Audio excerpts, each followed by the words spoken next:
Gold, trusted gold buyers. మీరు తాకట్టు పెట్టిన బంగారాన్ని విడిపించి ఈ రోజు ఉన్న మార్కెట్ ధరకు కొనబడను. నమస్కారం. Welcome to I dream. ధర్మ మార్గం విత్ విజిత కార్యక్రమానికి స్వాగతం. ప్రస్తుతం మనతో పాటు ఉన్నారు లలిత అమ్మవారి ఉపాసకులు గీతా కుమార్ గారు. ఇప్పుడు వారితో మాట్లాడి మరిన్ని విషయాలు తెలుసుకునే ప్రయత్నం చేద్దాం.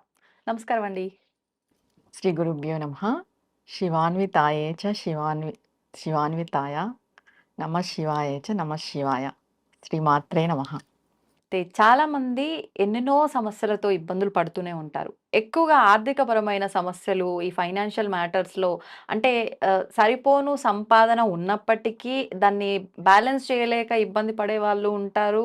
లేదు అనంటే నిజంగానే వాళ్ళకు సరిపోయేంత ధనం రాక ఇబ్బంది పడేవాళ్ళు ఉంటారు. ఏ రకంగా చూసినా గూడా ప్రతి ఒక్క ఇంట్లో గూడా ఖచ్చితంగా ఆర్థికపరమైన ఇబ్బందులైతే ఉంటూనే ఉంటాయి. మరి వాటి నుంచి ఇంక మేము బయట పడతామా? లేదా ఇంకింతేనా మా జీవితము అని ఆలోచిస్తూ ఎంతో డీప్‌గా ఎళ్ళిపోతూ ఉంటారు చాలామంది.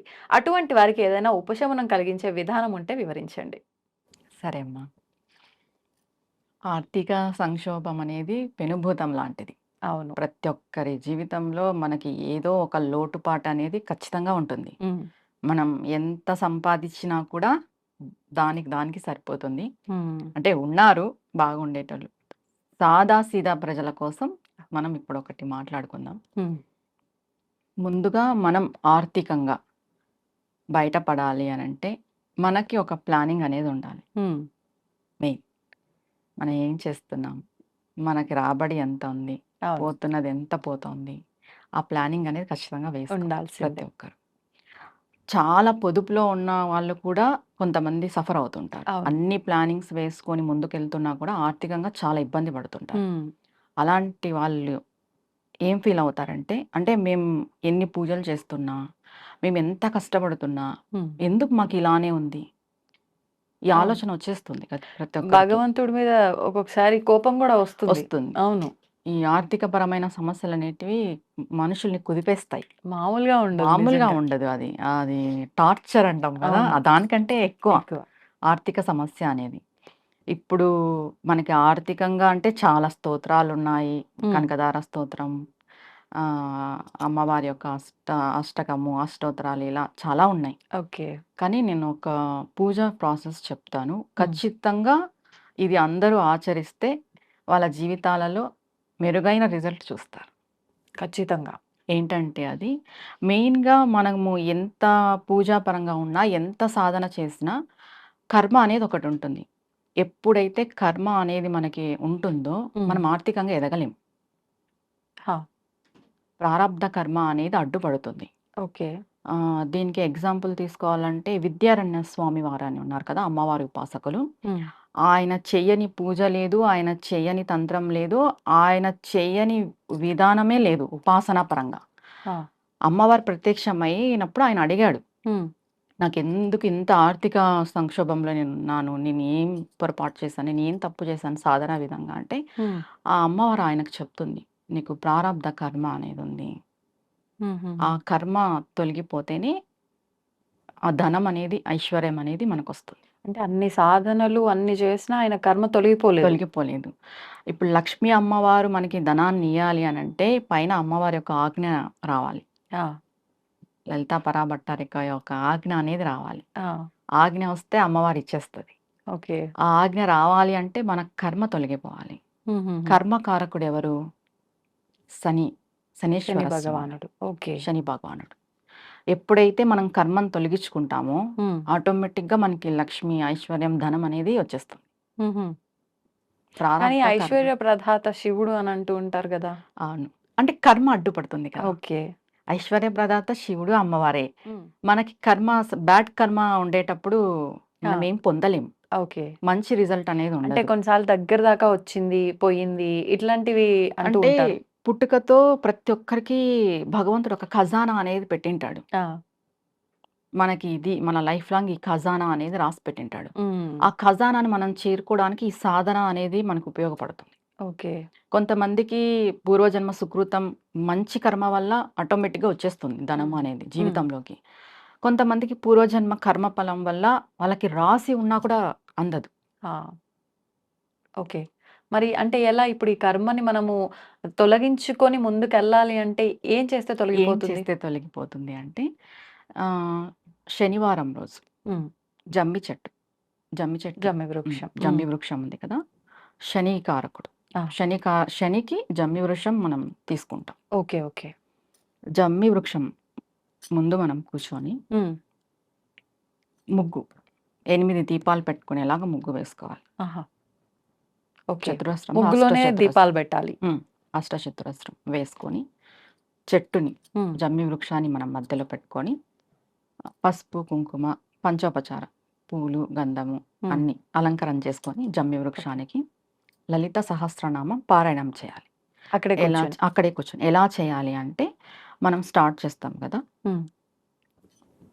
శుద్ధ జలం తీసుకోవాలి. గంగా జలం తీసేసుకొని ఒక స్పూన్ ఉద్దరిని హ్మ్.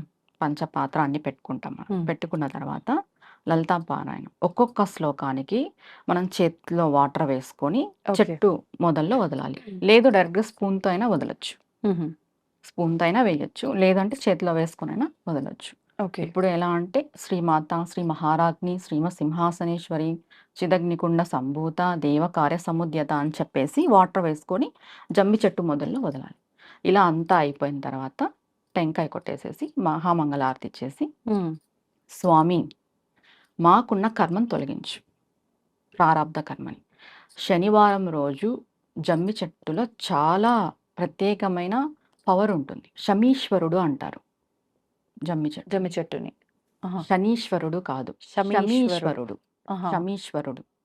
అంటే ఈశ్వరుడే. శనీశ్వరుడినే ఇలా పిలుస్తారా? లేదంటే లేదు, ఇక్కడ వేరే? ఈశ్వరుడు ఉంటాడు ఆ రోజు. ఆహాహా! శనివారం రోజు హ్మ్. జమ్మి చెట్టులో ఈశ్వరతత్వం ఎక్కువ ఉంటుంది. ఓకే. శమి వృక్షము ఈశ్వరుడు, ఈశ్వరుడు. శమీశ్వరుడు. మామూలుగా అంటే విజయదశమి రోజు అమ్మవారి యొక్క శక్తి ఎక్కువ ఉంటుంది. అవును. అవును. ప్రతి శనివారం రోజు హుహు. జమ్మి వృక్షంలో శివుడి యొక్క తత్వం ఎక్కువ ఉంటుంది. కానీ శనివారం విష్ణుమూర్తి అంటారు గదా! జమ్మి వృక్షం శనికారకుడు. ఆ! శనికి కర్మను తొలగిస్తారు. హ్మ్. ఈ కర్మను తొలగించి ఐశ్వర్యం ఇవ్వాలి అంటే ఈశ్వరుడు. ఈశ్వరుడు. ఓకే. ఈ జమ్మి వృక్షంలో ఈశ్వరుడు ఉంటాడు. హ్మ్. జమ్మి వృక్షం వచ్చేసి సంకేతం శనీశ్వరుడికి. శనీశ్వరుడు. మనం లలితా పారాయణం చేసి ఆ ఈశ్వరుడు యొక్క తత్వంలోకి అమ్మవారి యొక్క శక్తిని వదులుతున్నాం హుహుహుహు. ఓకే. గంగతో, జలంతో. ఓకే. ఇక్కడ ఏమైపోతుంది, లలితా సహస్రనామక పారాయణం శక్తి హ్మ్. ఆ చెట్టులో ఉన్న ఈశ్వరుని యొక్క తత్వము మనకు శని నుండి వచ్చే కర్మను తొలగిస్తుంది. ఓకే. ఇది ప్రతి శనివారం ఆచరించుకోవాలి. ఒకవేళ అంటే జమ్మిది చిన్న కొమ్మేమైనా తెచ్చుకొని మనం తెచ్చుకొని ఇంట్లో పెట్టి అట్లా చేసుకోవచ్చా? పెట్టుకోవచ్చు. ఇంట్లో పెట్టుకోవచ్చు. ఇంట్లో హ్మ్. పెట్టుకోకూడదు అదంతా ఏం లేదు. దేవతా ఓకే. వృక్షాలు ఏవైనా సరే ఇంట్లో పెట్టుకోవచ్చు. హుహు. ఎందుకంటే ప్రతి ఒక్కరికి ఇంట్లో ఏలినాటి శని అని, అవును. అర్ధాష్టమ శని అని ఇలా నడుస్తూనే ఉంటుంది. హ్మ్. ఏదో ఒక శని అవును. శని నడుస్తుంటుంది. పీరియడ్ శని నడుస్తుంటుంది. వక్రంగా ఉన్నాడు, ఉచ్చ స్థితిలో ఉన్నాడు, నీచ స్థితిలో ఉన్నాడు, ఇలా చెప్తూనే ఉంటారు. అవును. ప్రతి ఒక్కరు చేసుకోవచ్చు ఇది. హ్మ్. మనం ఏం చేస్తున్నాము అంటే శనివారం రోజు జమ్మి చెట్టులో ఉన్న శివుడి యొక్క శక్తికి అమ్మవారి యొక్క శక్తిని కలుపుతున్నాం. హుహుహు. అక్కడ శివశక్తి ఐక్యమైపోతుంది. హ్మ్. ఆ శక్తి వల్ల మనకి కర్మ తొలుగుతుంది. ఏ సమయంలో చేయాలన్నారు ఇదంతా కూడా ఆ ఇది రోజున? ప్రదోష టైంలో చేసుకోవచ్చు. సాయంకాల సమయంలో. ఓకే. ప్రదోష టైంలో. హ్మ్. ఇప్పుడు ఆ ప్రమిదలు 8 దీపాలన్నారు. నెయ్యి అంటే శని అంటే నువ్వుల నూనె గదా! నువ్వుల నూనెనా? ఆ లేదు, నెయ్యి? నెయ్యి వేసి పెట్టాలి. నెయ్యి మనం వేసి. లలితా పారాయణం చేస్తున్నాం కాబట్టి హుహుహు. నెయ్యి వేసి పెట్టాలి. ఓకే. నెయ్యి దీపాలు. ప్రమిదలా? మనం లేదంటే పిండితో చేసిన లేదు, ప్రమిదలే. ప్రమిదలే. ప్రమిదలే. పిండి దీపాలేం కాదు, ఓకే. ప్రమిదలే. నైవేద్యంగా పండు, ఫలం ఏదైనా పెట్టుకోవచ్చు. మన ఇష్టం. మన ఇష్టం అది. ఓకే. మన శక్తి కొలది. ఒకవేళ మాకు చదవడం రాదు, చదివినా మేము తప్పులుగా చదువుతామేమో అనుకున్న వాళ్ళు అక్కడే కూర్చొని విన్నా సరిపోతుందంటారా? లేదు ఖచ్చితంగా చదవాల్సిందేనా? శ్రీమాత్రే నమః అని 1008 టైమ్స్ 1008 సార్లు ఓకే. లలిత సహస్రనామం ప్లే చేసుకుంటూ హ్మ్. శ్రీమాత్రే నమః అనే మంత్రాన్ని 1008 సార్లు చేస్తూ వాటర్ వదులుకోవాలి. ఓకే. అది. అంతే ఇప్పుడు ఫలితం మామూలుగా ఉంటుందంటారా? అంటే హ్మ్. లలిత సహస్రనామం చేస్తూనే చెయ్యాలి. హ్మ్. ఇంకా మనకి చదివేకి రాని వాళ్ళు కూడా ఉంటారు కదా, అవును. వాళ్ళ అవును. గురించి కూడా మనం ఆలోచన చేసి హ్మ్. ఇది దానికి రీప్లేస్. ఓకే. ఇంకా అమ్మవారి నామమే గాబట్టి అమ్మవారి చేసిన నామమే అంతటి కాబట్టి ఫలితం అంటే 1008 సార్లు శ్రీమాత్రే నమః అనుకుంటే ఒక్కసారి పారాయణం చేసిన ఫలితం వస్తుంది కాబట్టి హ్మ్. హ్మ్. అలా. ఓకే. ఓకే. ఇంకా అంటే ఇంకా ఏదైనా ఆచరించాల్సిన విధానం ఉందా? ఇంతవరకే సరిపోతుందా? ఇంతవరకే సరిపోతుంది. ప్రదోష కాలంలో 8 ప్రదోషకాలం దీపాలు వెలిగించి వెలిగించి లలితా జమ్మి సహస్రనామ చెట్టుకి పారాయణం. పారాయణం చేసుకోవాలి. ఓకే. పుష్పము, గంధము, పంచోపచార జమ్మి పంచోపచార చెట్టుకు పూజ. చేసుకొని శక్తి కొలది నైవేద్యం పెట్టుకొని హ్మ్. హారతి తీసుకోవడమే. ఆ రోజు అంటే పొద్దున్న నుంచి గూడా మళ్ళీ ఏమన్నా నియమాలు పాటించడం, ఉపవాసంలో ఉండటం అలాంటివి చేయాలంటే ఉపవాసం అనేది ఆరోగ్యరీత్యా చెప్తా నేను. ఓకే. ఉండదలుచుకుంటే ఉండొచ్చు. హ్మ్. లేదా లేదు. హ్మ్. బ్రహ్మచర్యం అయితే పాటించాలి. ఆ రోజు పూజ చేసుకున్న రోజు కూడా బ్రహ్మచర్యం పాటిస్తే చాలా మంచిది. ముందు రోజు, ఆ రోజు. హ్మ్. ఓకే. ఈ నియమాలు ఈ సరిపోతాయి. నియమాలు సరిపోతాయి. ఖచ్చితంగా ఆర్థికంగా మనం మెరుగుపడతాం. ఇలా ఎన్ని శనివారాలు చేయాల్సుంటుంది? ఎన్ని శనివారాలని కాదు. మన కర్మ ఎప్పుడు తొలగుతుందో మనకు తెలీదు. హ్మ్. హ్మ్. ఎన్ని శనివారాలైనా చేసుకోవచ్చు. ఇన్ని ఓకే. అనేది లిమిట్ లేదు. ఓకే. ఇప్పుడు మనకి చాలా ప్రారబ్ధ కర్మ హింసిస్తుంటుంది. హ్మ్. హ్మ్. ఇన్ని చేస్తేనే తొలగుతుందని మనకెలా తెలుస్తుంది? తెలీదు. ఒక్కొక్క టైంలో ఒక్క వారం చేసిన తర్వాత కూడా మనం ఆర్థికంగా మార్పు బయటపడొచ్చు. తెలుస్తుంది. ఆ! మార్పు చూస్తాం. అవును. ఒక్కొక్కసారి 7, 8 వారాలైనా కూడా తెలియకపోవచ్చు. అవునండి. అది మన కర్మానుసారం జరుగుతుంది. హ్మ్. పూజ హ్మ్. అనేది ఇంత అని లిమిట్ లేదండి. ఓకే. చేసుకుంటూ పోతే మనం మంచి రిజల్ట్ చూస్తాం. అంటే మనం పెద్దగా నియమాలు పాటించేది గూడా ఏమీ లేదు ఏం లేదు. గాబట్టి పోయిందేముంది ప్రతి శనివారం అట్లా చేసుకుంటూ ప్రదోష పోతే టైంలో చేసుకుంటే సరిపోతుంది. హ్మ్. సంతోషమండి. నిజంగా ఆర్థిక సమస్యలతో ఇబ్బంది పడుతున్న ప్రతి ఒక్కరికి ఒక మంచి ఊరటే అనుకోవచ్చు ఈ విధానం అంతా కూడా. ధన్యవాదాలండి. నమస్తే అమ్మా. నమస్తే. And for more videos, Please subscribe to iDream. Please subscribe to iDream. Please subscribe iDream. And please subscribe to iDream. For more videos, subscribe to iDream. please like, share, and subscribe to the channel. Congratulations, iDream. Subscribe to iDream. Subscribe to iDream. So subscribe to iDream Media. iDream की iDream team अंदर की huge congratulations. Please subscribe iDream Media. Please subscribe to iDream. Subscribe iDream. Please subscribe to iDream. iDream అంటే నా కళల ఛానల్ను subscribe చేసుకున్న నోరు తిరుగుతలేదు మీరైతే గంట గుర్తు కొట్టండి. For more such videos, please subscribe to iDream. Subscribe to iDream. Please subscribe to iDream. Please subscribe iDream Media. Please do subscribe to iDream. Please subscribe to iDream Media. For best entertainment and information, please subscribe iDream. And don't forget to subscribe to iDream.